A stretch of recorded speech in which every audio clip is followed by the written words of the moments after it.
안녕하십니까. 오늘은 현장 답사 임장활동 3 현지 부동산 몇 군데 가야 하나 라는 제목으로 제 나름대로 효율적인 현장 답사 요령을 말씀드리겠습니다. 이번 앞회차 54회 55회차 유튜브에서 실전 경매에서 현장 답사를 할 때 언제 가나 몇 번 가나 그리고 현장 조사를 통한 예상 입찰자 수 파악 요령을 말씀드렸는데 현지 부동산은 몇 군데를 가야 하는지 그러한 내용도 의미가 있기 때문에 그와 관련된 내용을 말씀드리고자 합니다. 지난번에 현장 답사를 몇 번을 가야 하는가 하는 문제는 주로 물건 자체에 대한 자기 확신과 관련된 내용이고, 오늘 말씀드리는 현지 부동산을 몇 군데를 가야 하느냐 하는 문제는 전에 올렸던 유튜브 나 혼자 시세 조사하는 요령이나 나 홀로 현장 답사를 가는 이유에서 말씀드린 내용과 연관이 있는데, 현장 답사를 갔을 때 들렀던 현지 부동산 사무소의 신뢰성, 성실성, 객관성과 관련이 있으니 이 점 유념하시어 들어주시길 바랍니다.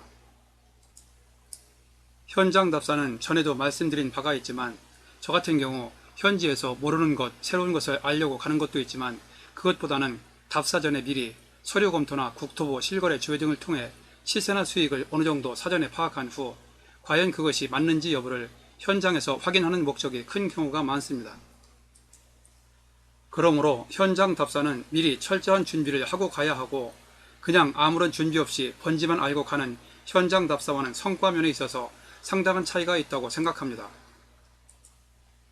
그러다 보니 여기에서 현장 답사를 가면서 몇 군데 부동산을 가야 하느냐 하는 문제에 대하여 답이 자연스럽게 나오게 됩니다.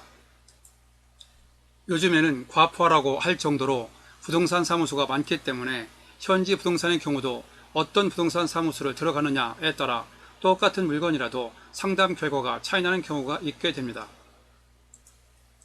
특히 현지 부동산에서도 내가 관심이 있는 물건에 입찰 준비를 하고 있거나 누군가의 부탁을 받고 입찰을 준비하는 경우는 현장 답사원 사람들과는 바로 경쟁자가 되는 것이므로 제대로 된 상담을 해주기가 어려울 것입니다.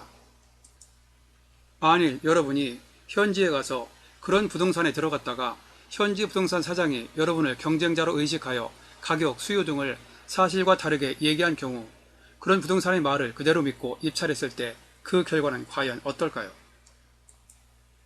그리고 현지 부동산이라고 하여 현지 사정을 속속들이 다 아는 것이 아니고 관심 분야가 따로 있는 경우, 관심 분야가 아닌 내용에 대하여는 건성건성 얘기하는 경우도 있고, 또 상당수는 경매 물건이라고 하면 상담을 꺼리거나 부정적인 얘기를 하면서 경매 물건 말고 더 좋은 물건이 있다면서 일반 물건을 소개하는 경우도 종종 있어 현지 부동산의 신뢰성, 성실성, 객관성을 면밀히 따져볼 필요가 있습니다.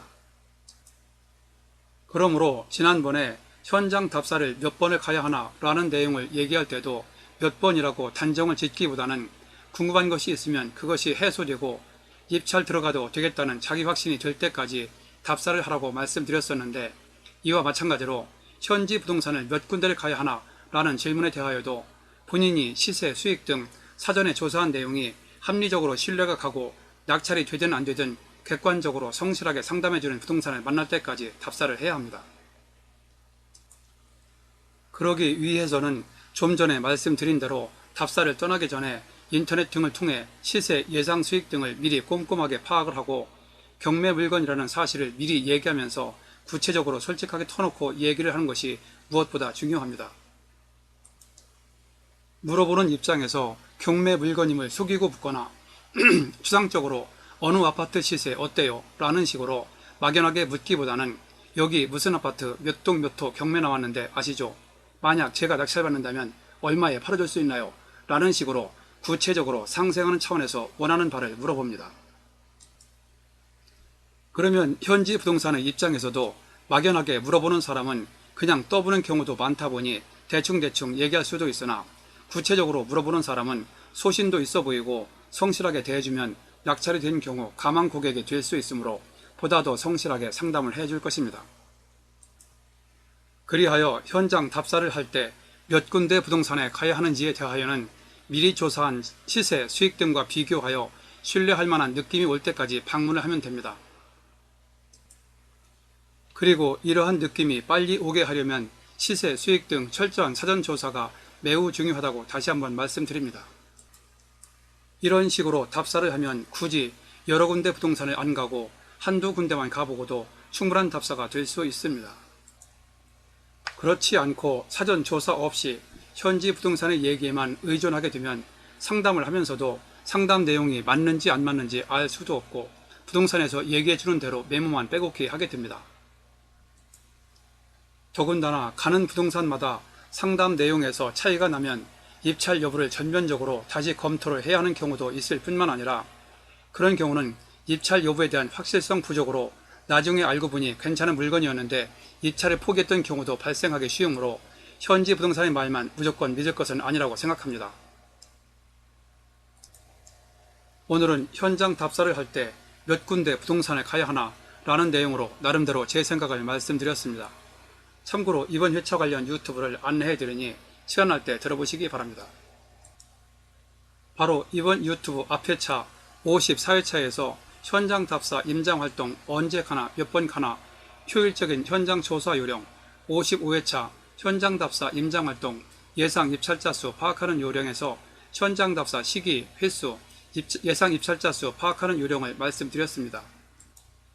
그리고 17회차 나홀로 시세 조사하는 요령 2 누구나 쉽게 3회 총정리 시리즈 23회차 법원 실전 경매 나홀로 현장 답사 가는 이유 효율적인 임장활동 요령에서 혼자서 시세를 조사하는 요령과 혼자 답사를 가는 이유를 설명드렸습니다.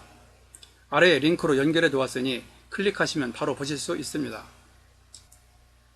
그리고 제가 만든 유튜브는 1회부터 40회차까지만 듣고도 혼자서 웬만한 경매는 실전으로 지금 즉시 하실 수 있도록 핵심 요령 위주로 설명되어 있으니 참고하시기 바랍니다. 본 내용이 여러분에게 도움되었다고 생각되시면 아래에 있는 좋아요와 구독 버튼을 눌러주세요. 좀 더 알찬 내용을 만드는 데 큰 힘이 됩니다.